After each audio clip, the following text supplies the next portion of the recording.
माता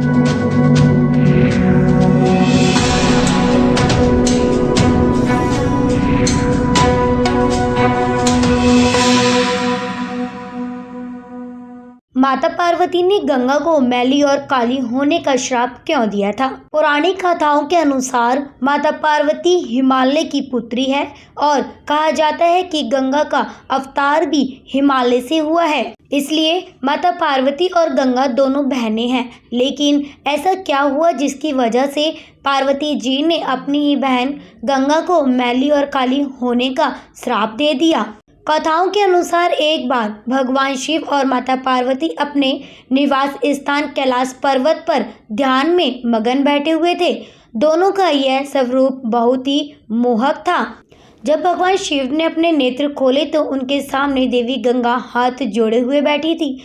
गंगा ने शिव जी से कहा कि आपका यह रूप देखकर मैं मोहित हो गई, मुझे अपनी पत्नी स्वीकार करें।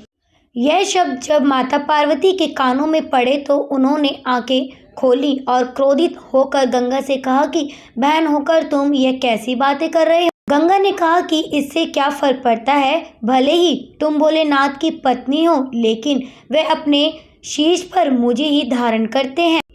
माता पार्वती ने गंगा को श्राप दिया कि अब गंगा में मृतदेह बहेंगे और मनुष्य के पाप धोते धोते तुम खुद मैली हो जाओगी, जिससे तुम्हारा रंग काला पड़ जाएगा। यह सुनकर माता पार्वती के क्रोध ठिकाने पर नहीं रहे और उन्होंने गुस्से में काली रूप धारण कर लिया। माँ पार्वती ने गंगा से कहा कि तुमने आज बहन होने की सारी सीमाएं लांघ दी हैं।